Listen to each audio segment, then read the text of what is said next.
Down goes the Vacation Alliance, and challenge fans everywhere, okay, mostly everywhere, rejoice.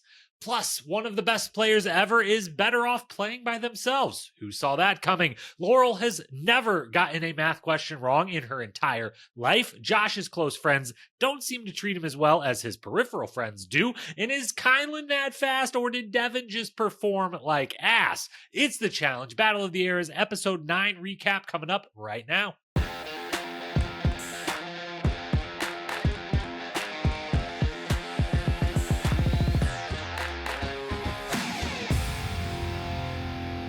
What up, my fellow challenge lovers? Welcome to The Challenge Historian, where we dive deep into all things MTV's The Challenge, past, present, or future. If it's happening in the Challenge universe, we are here to document it. I'm your host and dedicated Challenge Historian, Jacob Hollaball. Thank you so very much for being here with me on this Wednesday night. Finally back to Wednesday night post-episode recording, getting it out quick to you. I appreciate all your patience the last few weeks and really this whole entire challenge season, as we've had a lot more setbacks timing-wise than expected. But we're here Wednesday night. We've just watched episode 9. We're ready to break it all down. A pivotal one for the season, obviously, as we transition from one stage of the game into the second and hopefully only other half of the stage of the game. We have a lot to discuss because of that change at the end. And thankfully, there wasn't that much to discuss from the episode itself. So we're going to have plenty of time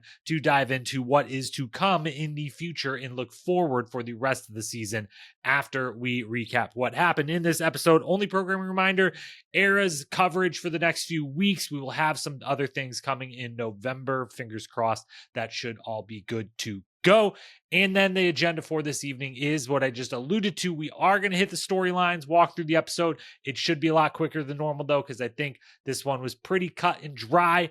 Entertaining, yes, for the most part, but cut and dry, pretty straightforward. We'll run through it. We'll give the awards, and then we will discuss the new format, the targets that were chosen, and unveil the first official power rankings of the season. Now that we're in an individual game, we only have 18 of the original 40 left in the game. We'll put them in their male and female power rankings 1 through 9. So that's the agenda. Thanks as always for being here. Follow, subscribe, rate, review, all that good stuff I'm supposed to say more often than I probably do. Without further ado, let's dive in. Episode 9, Battle of the Eras. Here we go. We're starting off right with the daily challenge. The episode, gets there very, very quickly. I think we were at like the 6 or 7 minute mark at most. Not really much to discuss from the opening house segment. A Julie, Melissa, Battle of the Sexes 1 clip sighting. So good to see another, Julie, definitely OG, worth getting to get a sighting in via the clip. Glad they're still doing the clips to open the episode. But then we're right to the daily challenge. So that's where we'll start here. They finally have a challenge that is set up for, if anything, to be more advantageous to have less people on your team than more, if anything, is pretty fairly balanced based on, yes, more people to possibly get more of the math questions right, but you need a lot of questions right if you got a lot of people, or else they end up, as we see, they don't let you pick who gets how many footholds. It was divided up pretty evenly who got what. So it was actually very advantageous for Rachel to just be like, if I get enough of these, you'll let me use 3 of them, right? When I'm in there. And she does. And she obviously gets the win. So thank goodness this wasn't the same as last week, where it was like, Rachel, too bad. You need more than one person. You're going last. You're going in.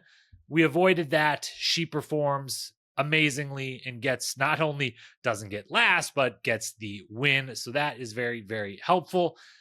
The one of the biggest things, maybe the biggest thing that came out of the daily challenge, Laurel's confessional, where she says that she got a 100% in every math class her entire life up to and including calculus, which, I mean, to get a 100%, unless you're like allowed to round up or there's extra credit, means that like you didn't miss a question ever in math. And I just find that impossible, that you wouldn't have missed a question ever. And if you did, that you weren't having teachers be like, hey, I don't care what you want in life. You're going to go do something with math because you're a savant if you're getting literally never got a question wrong on any quiz or exam or anything ever. So I'm guessing there's some rounding up or some extra credit or some way where it's possible that she was really good at math and always got an A plus, but didn't actually literally never miss a question her entire life all the way through school.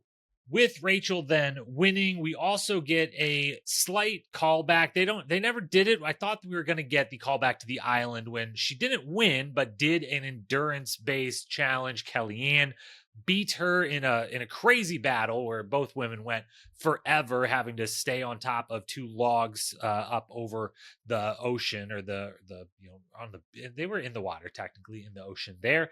So I thought we were going to get that callback, but still in my head, we had that callback. And then otherwise, there wasn't a lot to cover with the daily, except for my hope the whole time. We kind of had whoever was the target ends up being the last person for each team, with the exception of Nehemiah on Era 2. And for a moment, I was thinking they kind of fell, I thought Laurel was going to fall and Kara was going to be up there, and we were going to maybe get like a confessional with Kara, being like, should I stay up here or should I immediately fall and say, Laurel, you should have done it yourself? Like, how much do I care about Ryan in this? I thought that was going to happen. So then after everyone falls and it's just Nehemiah, I still had the thought of, are we going to get a confessional with him thinking through his options of, do I actually even want to win? My team's, throwing me under the bus repeatedly. Does this matter to me? Something. And it would have been, this challenge was set up for someone to do the kind of, anti-teammate funny thing of, I could try to win this, or I could drop and let my teammates, get last or go to elimination. And so we don't quite get that, but a bunch of good showings. Rachel's obviously the best. Back at the house then, and really two things to cover at the house. First being just Rachel's decision. Obviously, this all comes down to one person. It's not even two. It's just one. It's Rachel.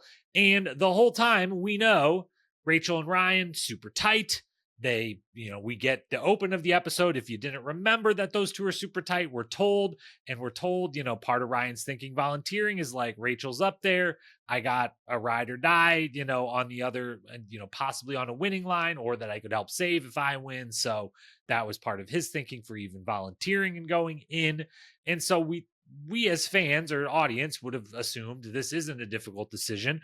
Rachel, professional she is, whether it was a difficult decision, whether it was just using the situation to squeeze as much juice gameplay wise as possible, or it was just a professional being like, I know I got to make a good television show. This is going to be super boring if everyone's just like, that's what you're going to do. Yes, that's what I'm going to do. All three of those might have some level of truth to them, however you want to split that pie on her behalf, but it did not seem like a difficult decision. And I do think she conducted herself very savvy-like, very veteran-like here in getting and using the situation to, as much benefit. There wasn't a ton of benefit to be gotten out of this for her, but I do think there was some, and I think she got every single little bit of it. The reason I don't think it was hard, one, I don't think she's going to backstab Ryan. I don't think, it would have taken a way bigger set of variables, and set of value maybe to be out there for her to stab Ryan in the back like that. So that's one thing. Second, Laurel might actually pay you back. Laurel is willing to be loyal to people and is honest, and it is clear to everyone in the house when she says, I kind of don't have anyone that's like I'm working with or doing anything for here. So, I actually can offer you this, and you can actually know that, yes, when I say I'll get you back, there's not a lot of people in your way for that to actually come true. If, I'm in a spot to help you out, there's not people on my list that are going to get in the way of me reciprocating this. And she's Laurel. She wins stuff. So, you can think she might actually be in the position to give this back.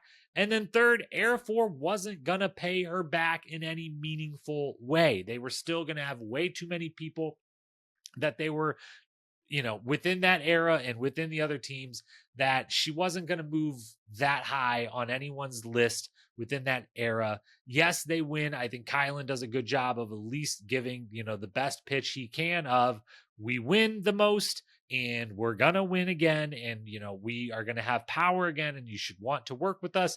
It's the best pitch he's got. It's just not a winning pitch. There wasn't one available here. And mostly because not only are they not going to pay you back, but there's no damage really done here. Josh is still going to be with Rachel, regardless of this outcomes.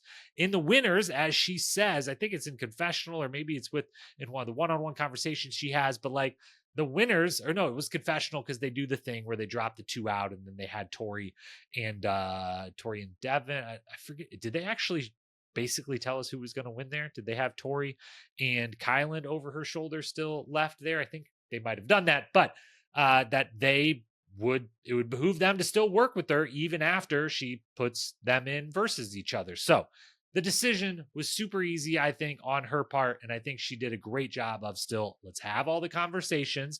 Let's make sure that we get every info we can, see who's where, and, set ourselves up the best out of this to get the benefit that was there for her to get. The only other part worth discussing then is the heat on Josh. First off, I do think most of this last episode, and especially this episode, I think a lot of this is just Devin trying to make good TV and Casey being asked specific questions in confessionals, and there's not much of anything to get from Casey. So this is what they have to use, and they're going to ask her about the relationship with Josh, and she's going to talk about it. So I do think that's a lot of this, is that like this storyline isn't maybe actually as big in the house, but they're having meetings and they are giving him grief and shit in those meetings. So it is real, even if I think a lot of it is Devin, knowing, you got to have storylines here. We got to do something. And so this might be how I'm feeling, but I'm also going to be very vocal about it and make a television show here. Josh could have fought. I almost said Josh could have fought harder. He could have fought at all for Casey. Certainly fought hard for her and still been like, Rachel, it's your decision. You get, but like, I wouldn't be the friend I am to Casey without pitching you. And I think as your friend, I think you should know me and know that I would do the same for you. And so I am not trying to tell you what to do or tell you like, you don't get to make your decisions. But I think he could have walked the line and been like, this is what I think you should do. I understand you're not going to, but like, I've got to do this both for my conscience, for my friend, and for my own game, that my friends won't come at me afterwards. He could have done that, sure. But also, Rachel doesn't really like Devin. And Casey took the worst approach I've seen in a while with her, hey, so you and Josh are friends, which means we've been in an alliance. I don't think you know that, but I knew that, which means we have been, which means we should stay working together. What the hell? For someone who is, background, keeps to herself, stays quiet, plays the ultimate big brother, stay in the back, I'm just pure strategy and numbers, and I don't talk game, okay? And that's putting it kindly. This was really poor strategy in numbers and gameplay. To go that approach. Just go the approach of, let's make a deal. You're on era 4 now. You're by yourself. You're on era 4. You're above everyone on era 3 from the Vacation Alliance. You're above them. It's Josh, me, and you, and then everyone else within the Vacation Alliance. And you get era 4 rocking for you. You get Josh and I tight, group of 3 rocking for you, and you get the Vacation Alliance rocking for you when they can as well. Pitch that. It's not going to work. Probably not, because as we laid out, it's an easy decision for Rachel. Everything lines up for her to go the other way, but there was a very good pitch to be made by Casey here, and it wasn't. And so, yes, Josh deserves some heat. You got to try a little. You got to try a little bit, my guy. But they're giving him more than he deserves at this point, and the it should be spread out, and you've got this big of an alliance. You're going to end up in eliminations. This was bound to happen, and it does. At the elimination then, the game they play, It's the first game of the season again, and not I've loved all the eliminations, the games themselves, the execution. Obviously, we've had questions and commentary and all that the whole way through, but the games themselves, I've really, really enjoyed basically all of them. This was the first one that I was like, it's okay, like it's fine. And as always, the caveat of they've got to come up with dozen new games or more every season, 40 seasons in a row. So like, or however many there's been eliminations, 30 plus. So, that this is not me saying how could they, it's just, we're a fair assessment here. They've been crushing it in my mind. This one was okay. I would have just preferred to see Light Bright again, which I think was the name of the one that they flashed to that Devin beat Bananas in. That obviously would be really unfair that Devin has played that game before, but I like that game. I think that or something really, really similar, more similar even than what this one was here, could be played again. And I didn't love when I see the board with all 40 logos. I'm like, yes, even though they've already had to do this once or twice, like keep bringing the history, keep like, do you know all 40 seasons yet, everyone? Like, and then it was kind of like, that doesn't really matter at all. They could have been any kind of lights and whatnot. So that part bummed me out a little, but overall a decent game.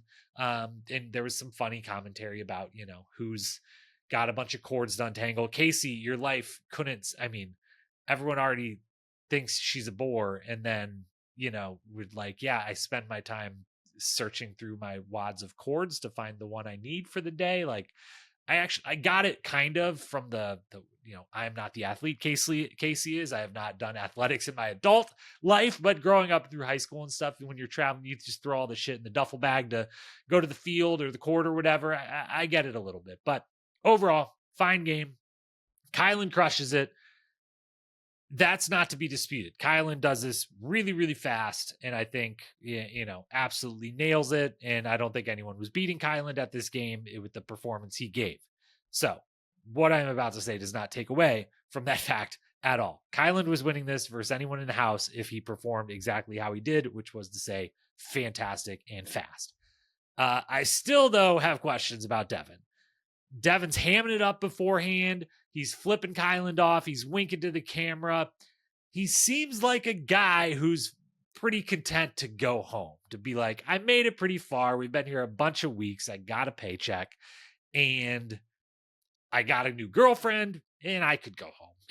I could go home. This would be fine. I don't need to continue on at this point. That's what it seems like. And, I'm not saying he didn't give 100%, but I guess I'm kind of saying that he wasn't locked in. He was giving his 100% of that moment, but that moment was not the most locked in moment for him. And would it have mattered? No, but I think he could have done a bit better. Tori and Casey, on the other hand, both do really, really well. And it's a crazy nail biter. And it's a bummer that this is the game these two women play. I would be fascinated to watch all types of physical, athletic based competitions between them. I think it would be very interesting to see which ones favor which of these two women and how that would have went. But we do get a nail biter.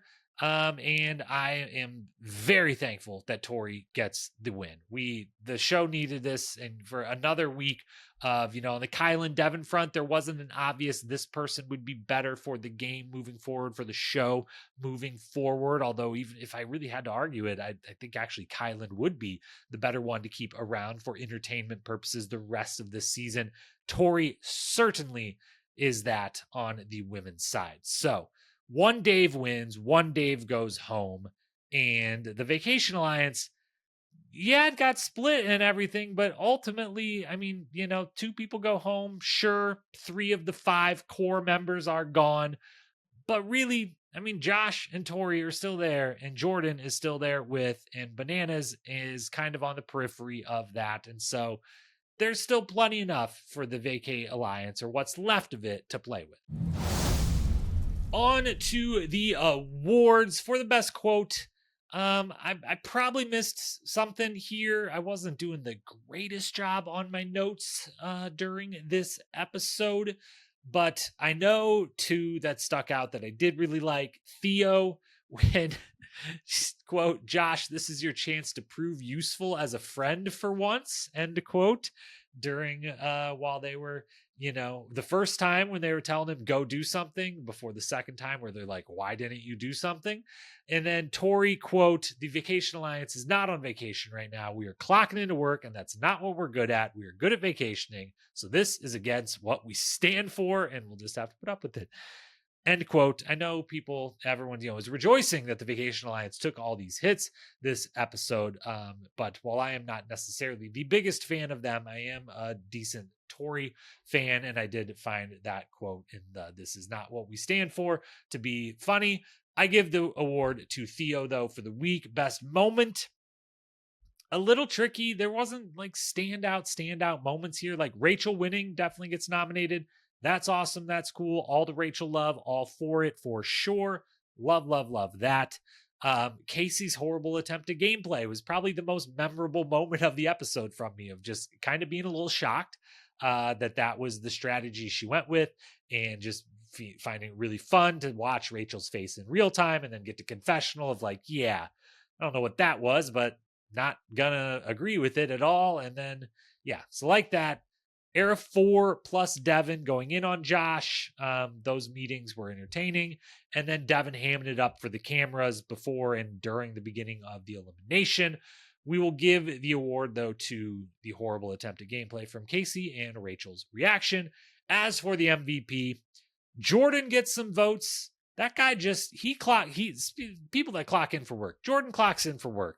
Every time he sits down in a confessional booth to give his confessionals, every time he steps foot in a challenge house on the challenge field in any single way.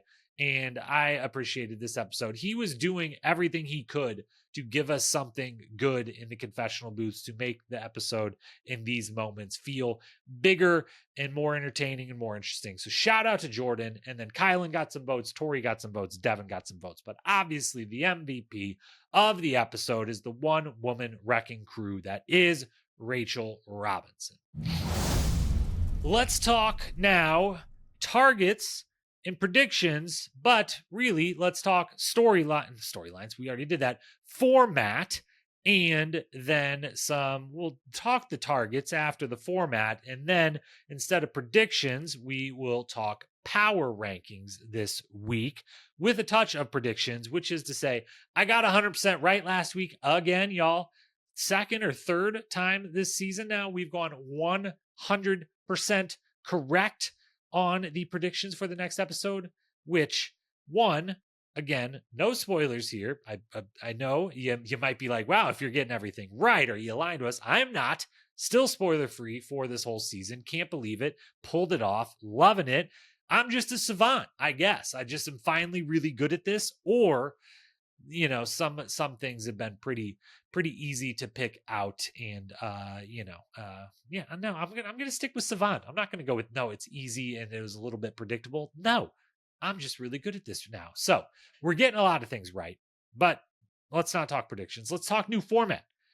We expected a change at some point, and we assumed that change would be to an individual game, as it is here, but we didn't know exactly what would come with that. And now we see we're still going to have the targets. We're still going to have the elim winners picking targets, 3 of anyone they want, anyone at all.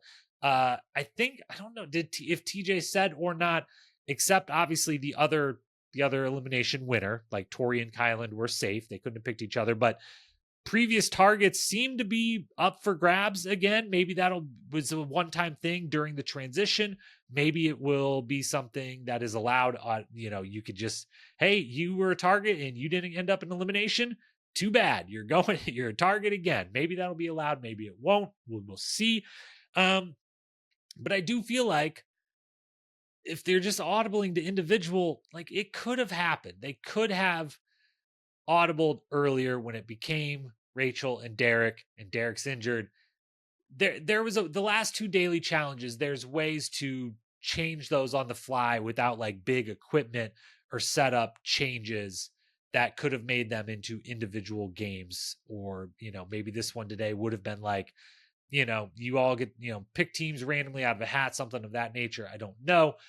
I think they could have done it, but ultimately I think it's fine where we ended up. But it is still is still a thought of mine and something I will probably flip flop my opinion on over and over and over and give you the in the moment answer on the season recap of if I like or don't like how they handled that. I do love something though, and that is that there are the targets left. I love that they still are sticking with the targets, sticking with the elimination winners, picking them. I think that is an appropriate amount of power to give the elimination winner, and it is an appropriate wrench in how do we vote people in? How does this whole game work? And making sure that the persons voted in have enough power to avoid going in every single time until they lose. In theory, they could only go in every other here. And even that seems like it's going to be pretty difficult to do at this point. I hope this is it. I hope it's just, this is the game until the final. One pivot is great. Love it.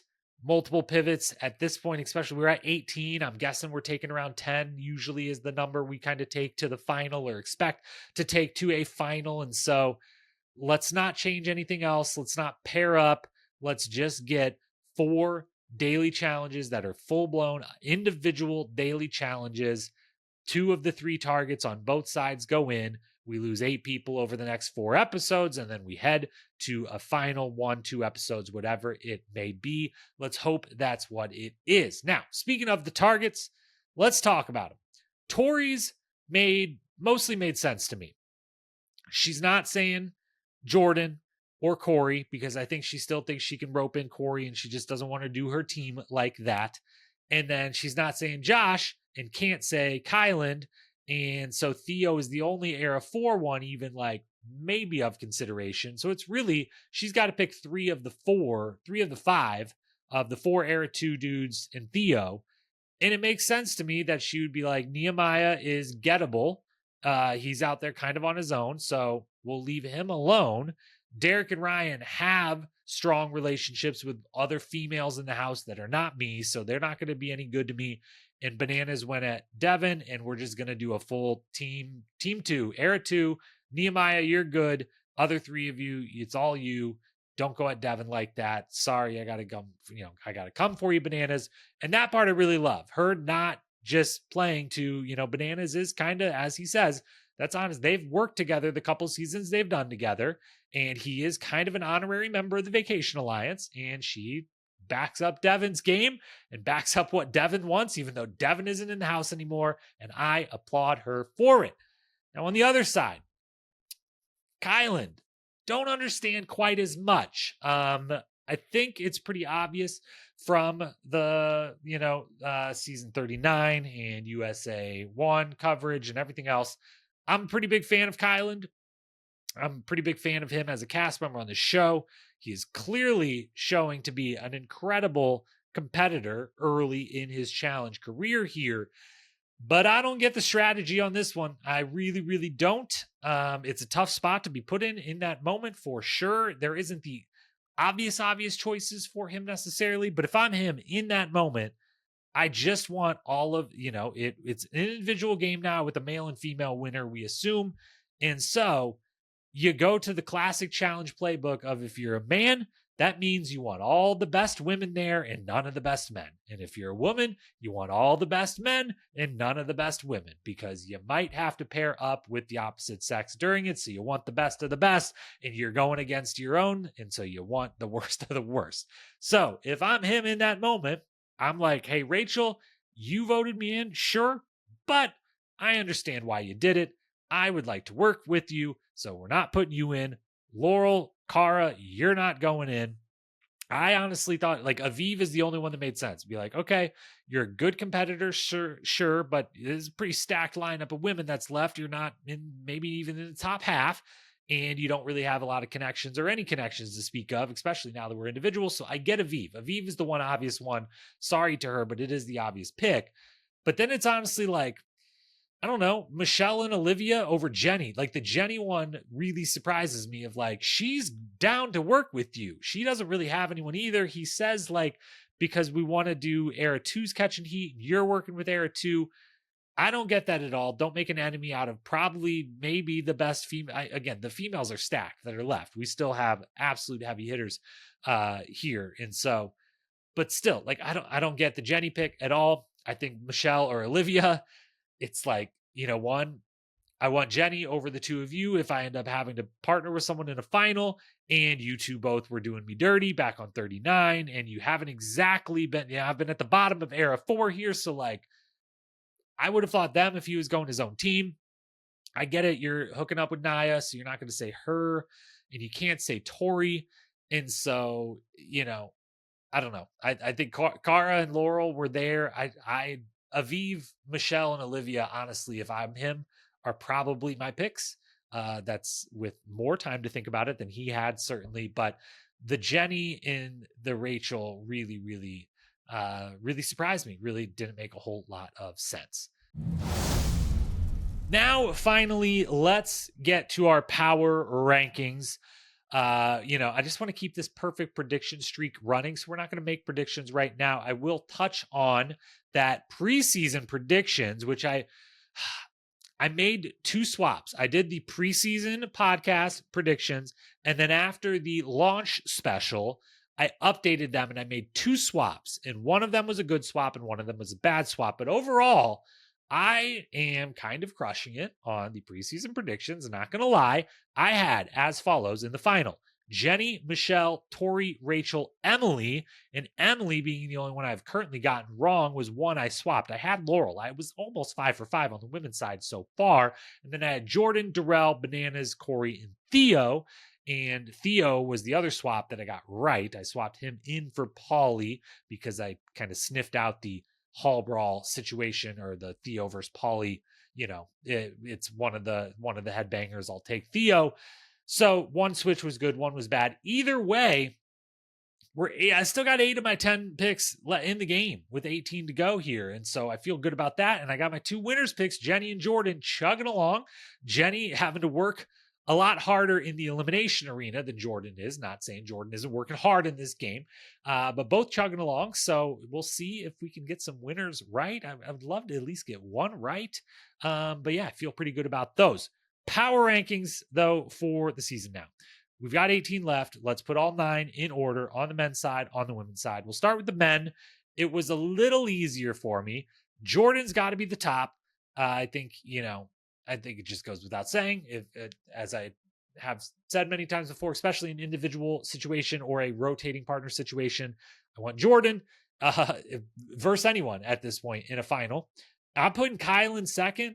I think he's going to do really well in the final if he gets there. Bananas, out of just respect for the titles and the ability in a final, has to kind of be third. I can't really go lower than that with him.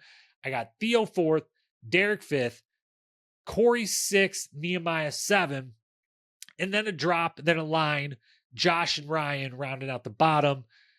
I don't think Josh and Ryan can win. They're the only ones I'm crossing off. I don't see a world where they win this final. Nehemiah, Corey are kind of in on the periphery of like, I can see them winning. Like, they are plenty good enough. I ride for them. I think a little bit more than the average challenge fan try to promote. They're a lot better than the average challenge fan, I feel like, thinks. Maybe people are coming around this season to, appropriately rating them as very good players. But Nehemiah, Corey, and Derek, really, that trio, like, they've got a shot. But I do think it's I kind of have 3 tiers here, basically. Jordan, Kyland, Bananas, Theo, Derek, Corey, Nehemiah, Josh, and Ryan. It's kind of like 3 tiers, and you could shake up the order any way you want. But Jordan's got to be at the top for me. On the women's side, it was a little harder, okay? We've got, with respect to the bottom of the list, is Naya, Olivia, Aviv, Michelle is from 9, 8, 7, 6, okay? And then there's a gap. And then you got Cara, Laurel, Jenny, Rachel, Tori at the top. That was a reverse order for you. But the fact that we have all 5 left of Tori, Rachel, Jenny, Laurel, Cara is amazing. And obviously with respect to my absolute favorite, Michelle, and with respect to Aviv, Olivia, and Naya, if those 4 could just go home and we could just watch a final of Cara, Laurel, Jenny, Rachel, and Tori, that'd be pretty great. That'd be pretty great. Really, really, they could, for one, they could use the best of the best moniker there and be like, this feels this feels as appropriate as any other time we've ever used this to promote a season or a final or anything else. So I've got Tori first coming off the win.